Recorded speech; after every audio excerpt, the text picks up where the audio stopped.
लेकिन तुम्हें पता है जिसने अकबर के सीने पे बर्छी लगवाई थी वो शराब थी, जिसने असगर के गले में तीर लगवाया था वो शराबी थी, जिसने कासिम के जिस्म के टुकड़े कराए वो शराबी थी, जिसने अब्बास के बाजू कटवाए वो शराब ही थी, जिसने ओनो मोहम्मद को शहीद कराया वो शराब ही तो थी, जिसने सकीना के कानों की बालियां छिनवाई वो शराब ही तो थी, जिसने अहले बैत के खेमों को आग लगवाई वो शराब ही तो थी, जिसने मुस्तफा की बेटियों को कैदी बनवाया वो शराब ही तो थी, जिसने हुसैन को सजदे में शहीद कराया वो शराब ही तो थी। अगर तू हुसैनी है तो इसे हाथ कैसे लगाता है, होठों से क्यों लगाता है, थूक दे इसके ऊपर और ऐलान कर दे जिसको नबी से नफरत, जो नबी का नहीं वो हमारा नहीं, जिसे आका ठुकरा दे उसे हम हाथ नहीं लगाएंगे और ऐलान कर दे और लोगों शराब से मुस्तफा ने नफरत की है, अब मोहम्मद का गुलाम भी शराब से नफरत करके दिखाए। वाह वाह क्या बात है, वाह वाह वाह वाह वाह, करेंगे इंशाअल्लाह। तो बस वो बताना चाहते हैं जो हुजूर ने कहा है। जी बेश।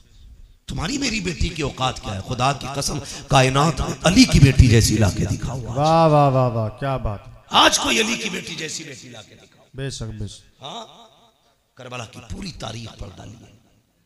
13 मुहर्रम से चलने वाला काफिला 27 रमजान को मदीने शरीफ पहुंचा, लेकिन तारीख की किसी लाइन में नहीं मिलता कि सैयदा ज़ैनब को किसी ने बेपर्दा देखा।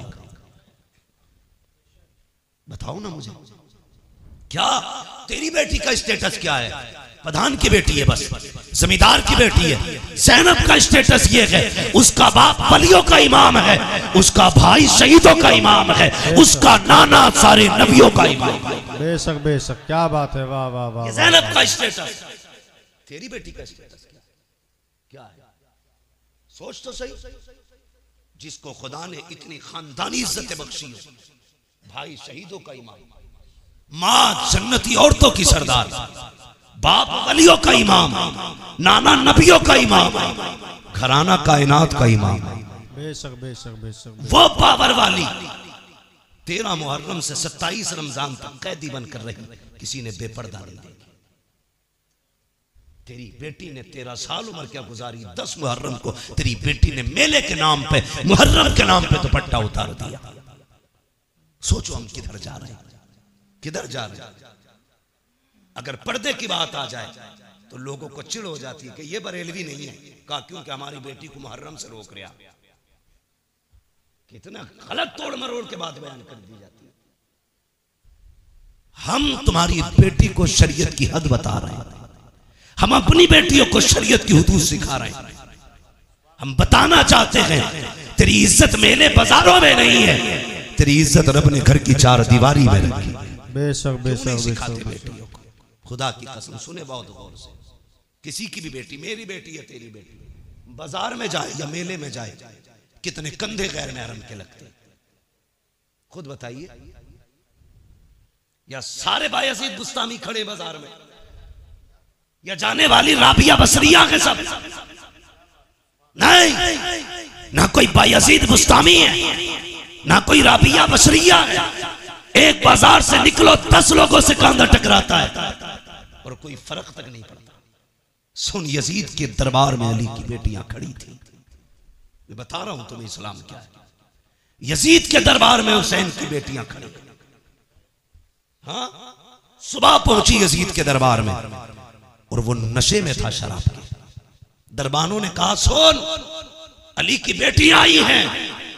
उसने कहा खड़ा रहने दो, खुदा की कसम तेरी बेटी 1 घंटा राशन के लाइन में लग जाए तो प्रधान पे बिगड़ जाता है, आधार की लाइन पे लग जाए कानून पे बिगड़ जाता है, पानी की लाइन पे लग जाए तो तुम समाज के उसूल पे बिगड़ जाते हो। गुस्सा नहीं आया? अली की बेटी सुबह से शाम तक यजीद के दरबार में खड़ी रही। ओ खुदा की कसम, शाम का वक्त आया था, सैयदा ज़ैनब ने कहा था ज़ैनुल आबिदीन का जी फूफी कब पता तो करो भाई बेटा, कब तक खड़े रहना है। पता चला जब तक यजीद नहीं आ जाता मामला खत्म नहीं होगा। शाम के वक्त में कुत्ता आया, आने के बाद तख्त पे बैठा, उसने सब पे निगाह डाली। खुदा की कसम, कैदी जरूर थे, बेगैरत कोई ना था। सबके चेहरों पे कपड़े पड़े थे, सबके चेहरों पे पर्दे थे। का उठाओ इनके चेहरों के पर्दे, मैं देखना चाहता हूँ। हजरत ज़ैनब की चीख निकली, का फिजा आज हमारी इज्जत की रखवाली करना, हमारे हाथ बंधे हैं, पैरों में बेड़ियां हैं। तुमने हमारे दरवाजे पर जितने दिन नमक खाया है अब वो हलाल करने का दिन है। हजरत फिजा ने तलवार संभाली, आगे आके कहा था बेगैरत जबान को लगाम दे, अगर अली की बेटी से चादर सरक गई इस दरबार में किसी के कंधे के ऊपर कोई सर नहीं रह सकता है। वाह वाह क्या बात है, नारे तकबीर। तुझे क्या पता गैरत किसे कहते हैं? क्या बात है, बेशक बेशक। तू क्या जाने इज्जत क्या है? तू तो बेटी को नंगा करने में कहता मेरी बेटी फैशन के दौर पे है। तुझे क्या पता हया क्या है? बेशक की कसम तारीख गवाह है। कहने लगा चलो अच्छा नाम ही बता दो, ये पर्दे वाली कौन है? हजरत फिजा ने कहा ज़ैनब फिक्र न करना, जिंदगी लौटा देंगे, तेरी आवाज को भी बेपर्दा नहीं होने देंगे, तेरी आवाज को भी बेपर्दा नहीं होने देंगे। हजरत फिजा से उसने कहा कौन है? कहा ये अली की ज़ैनब है, अली की ज़ैनब है। मुझे खुद बताओ यार, अगर आपकी बस्ती में आला हजरत की कोई बेटी आ जाए क्या करोगे तुम? खुदा की कसम उनके कदमों में तुम सोने का फर्श बिछाओगे कि आला हजरत के घर की बेटी आई है। फिर सोचो उनके घर तो अली की बेटी खड़ी थी, होना तो ये चाहिए था नाम सुन के गर्दनें झुक जाती, मगर उन्हें अपने कुत्तेपन का पूरा इजहार किया। कहा ये ज़ैनब है। अच्छा जानते हो?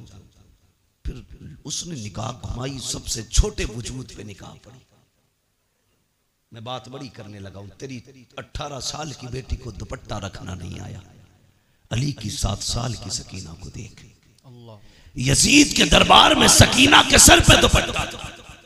उसने कहा ये छोटी सी बच्ची कौन है जिसके पर्दे का आलम यह है कि इसका चेहरा तक नहीं खुला है, जरा इसका बताओ नाम क्या है? हजरत फिजा बोलने लगी। उसने कहा तू चुप कर, मुझे इस बच्ची से पूछना है इसका नाम क्या है। उसने कहा बच्ची तू बता तेरा नाम क्या है। 3 मरतबा आवाज दी, कोई जवाब नहीं आया। उसने कहा बड़ी घमंडी बच्ची है, ये बोलती क्यों नहीं? इमाम ज़ैनुल आबिदीन ने कहा था वो कुत्ते तू नहीं जानता, इसके गले में जो रस्सी पड़ी है फंदा इतना टाइट है कि गले की आवाज नहीं निकल रही है। अगर इसी की मुंह से सुनना चाहता है इसके गले की रस्सी ढीली कर। यजीद के कहने पर एक सिपाही आगे बढ़ा, हजरत सकीना के गले की रस्सी ढीली करने के लिए जैसी करीब आया, गले पे हाथ लगाना चाहता था, तोड़ के ज़ैनब के कदमों से निपटी। वो वहां गया, वहां से हटी, ज़ैनुल आबिदीन के कदमों में लिपट गई। यजीद ने कहा था ये कैसी बच्ची है, गले की रस्सी क्यों नहीं खोलने देती? इमाम सज्जाद ने कहा था तू नहीं जानता है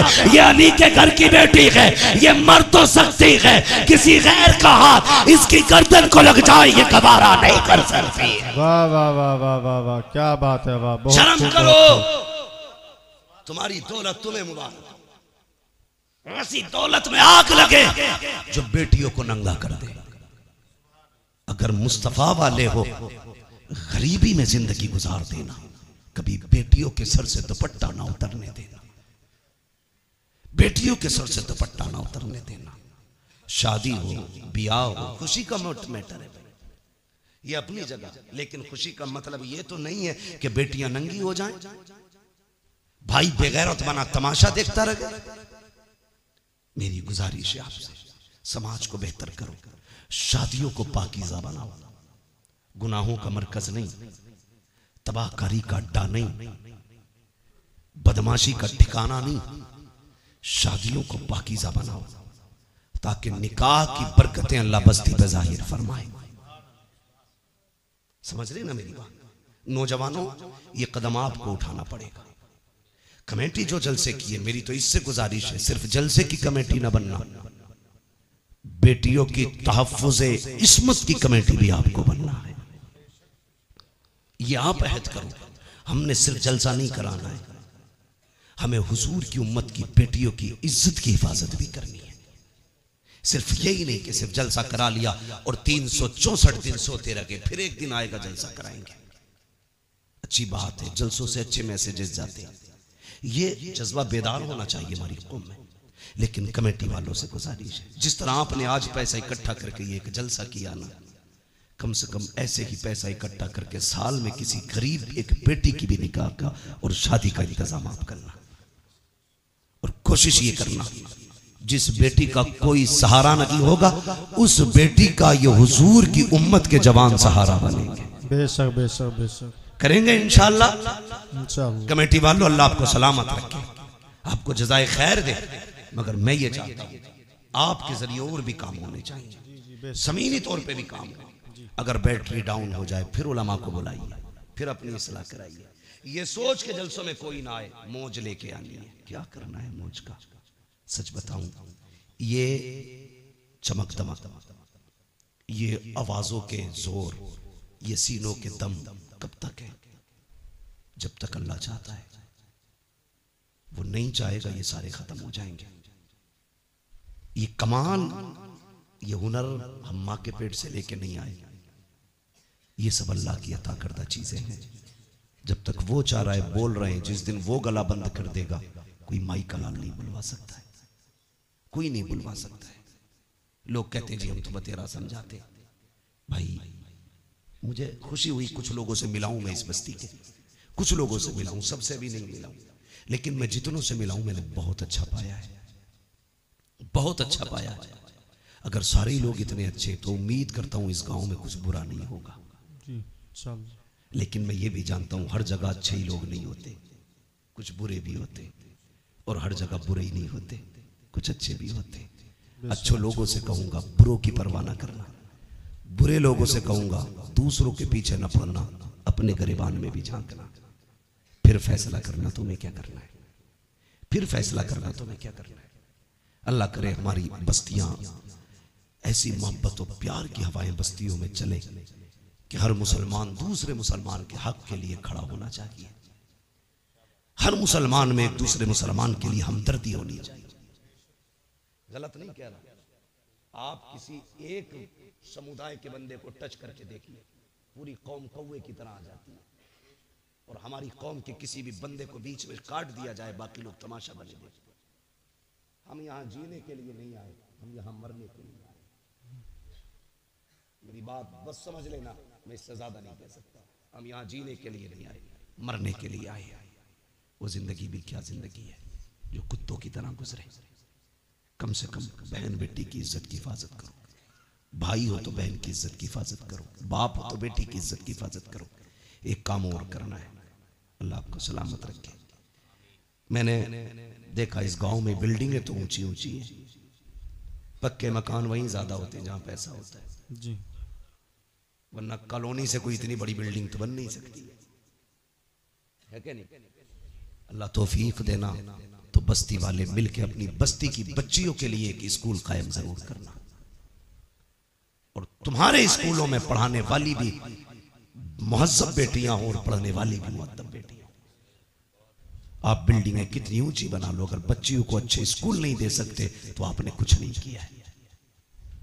तुम नहीं जानते हो, कभी बसों में जो घूमते ना वो देखो, जो रोडों पे रहते हैं, हमारी बेटियों को किस कुत्ते की नजर से तका जाता है, भूखे भेड़ियों की तरह देखते हैं बेटियों को। मैं कहता हूं बेटी इज्जत से घर लौट आई, रब का शुक्र अदा कर, वो वापस आ गई, बड़ी बात है। वरना बेटियों के लिए कितने फंदे लगे गए सोच भी नहीं सकते।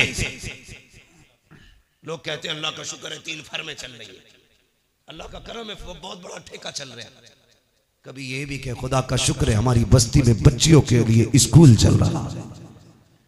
ये काम नौजवानों आपको करना है ताकि आने वाली नस्ल को एक अच्छी जिंदगी दे सको आप।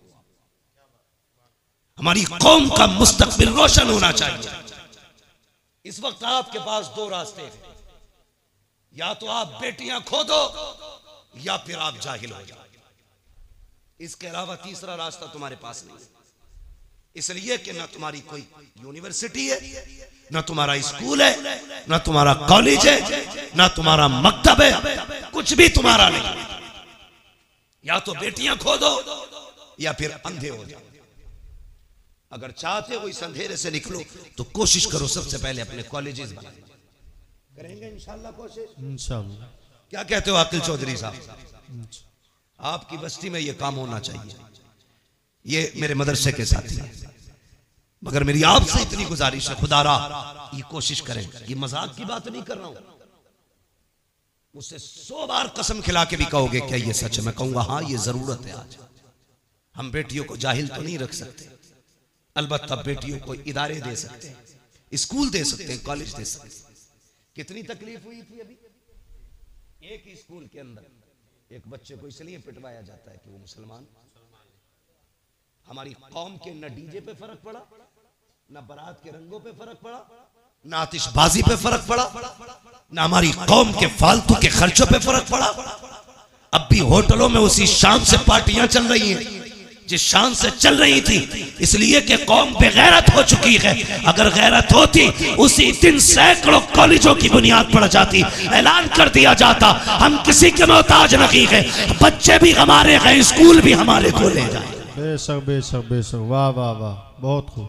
मुझे बताओ, जो कौम मदरसों को ज़कात दे सकती है वो अपने स्कूल नहीं बना सकती? बोलो ना। लोग कहते हैं वो पढ़ा तो था, वो मुसलमान होने की वजह से पीछा कर दिया। मुसलमान होने की वजह से पीछा नहीं करा, ये नकलों से पास होकर वहां तक पहुंचा था। इसने पढ़ा ही नहीं था ढंग से। 7वें तक तो वो खिलाई जाती है, पंजीरी कहते हैं क्या, खिचड़ी भगीरी। हाँ, 8वें तक जिंदगी अंधा करके मुस्किना बिल्कुल ठप कर दी जाती है। उसके बाद हमारे हमदर्द बनते हैं लोग कि 500 रुपए दे दे नकल करवा देंगे। पास हो गया, अब्बा लड्डू बांट रहे, अब बेटा पास हुआ, ये नहीं बताता 500 रुपए नकल के भी दिए। जी जी। अब वो जो पास हो के आया ना, उससे बड़ा भाग कुछ नहीं आता, क्योंकि उसने तो बोर्ड पे से नकल की थी ना, पास हो गया। ऐसे ही पैसे दे के पास होता रहा। जब इंटरव्यू में बैठा तो लोग कहते मुसलमान होने की वजह से निकाल दिया। नहीं बे, तू गधा था इसलिए निकाला गया। अगर काबिल होता तो सीट तेरी थी। अगर तुझ में हुनर है तो कोई तुझसे तेरा हक नहीं छीन सकता। क्या मुसलमान आईएएस नहीं है? मुसलमान आईपीएस नहीं है? क्या वो गोली मार के बैठे? नहीं, काबिल थे, अपना हक लेना जानते। जी बेशक। अगर हक हासिल करना पड़ेगा तो काबिल बनना पड़ेगा। इसलिए पंजीरी छोड़ो, खिचड़ी छोड़ो, नकल छोड़ो, भले 3 बार फेल हो लेकिन अपनी मेहनत से हाई स्कूल पास करो। समझ गए मेरी बात?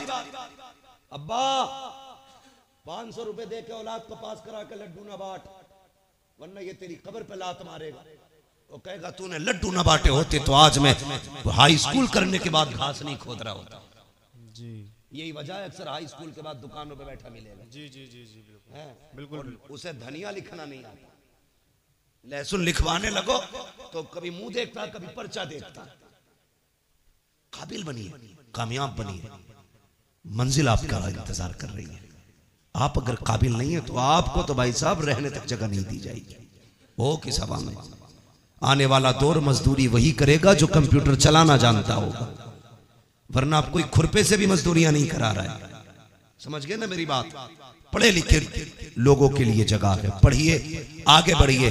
और ये तनख्वाह है, ये वो तनख्वाह है, ये झगड़ों से निकलिए। मरने के बाद किसी का कुछ नहीं रहना है, खाली हाथ जाना है। सिकंदर का नाम सुना है? सिकंदर प्रधान था ना मिलक का। कौन था सिकंदर? बहुत बड़ा बादशाह गुजरा है। हाँ, इसने 22 साल की उम्र में आधी दुनिया फतह कर ली थी। और 22 साल में हमारी अम्मा ये कहती है भी तो लल्ला छोटा है, सुधर जाएगा, 23 का हो जाएगा। तो वो 22 साल में आधी दुनिया फतह करे बैठा, और इसका 22 साल का भी नेकर में घूम रहा। अम्मा थपकी देख के सुला रही है। जो कर गुजरने की उम्रें थी वो नेकर में गुजर गई। अब बुढ़ापा आया तो ये निकला फतह कर ले। इसे खुद अब बैसाखी की जरूरत है। 22 साल में आधी दुनिया पे हुकूमत करने वाला बंदा, वो तो एक जगह सांप ने इसे काट लिया। हाँ, सुना यह है इसके साथ अरस्तु था, बहुत बड़ा तबीब था। उसने उससे कहा यार मेरा इलाज कर। कुछ दिन इलाज के बाद अरस्तु ने कहा कि बादशाह अब नहीं बचेगा, मौत करीब आ गई है।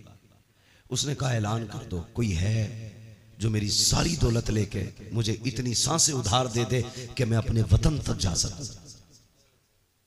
अरस्तु ने कहा था बादशाह ऐसी कोई दौलत नहीं बनी जो किसी को सांसें उधार दिलवा दे, कोई तुम्हें सांसें नहीं दे सकता।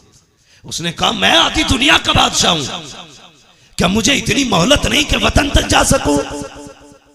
उसने कहा सांसों का मालिक तू नहीं, सांसों का मालिक कोई और है। जी बेशक। आज तेरा पैसा काम नहीं आने वाला।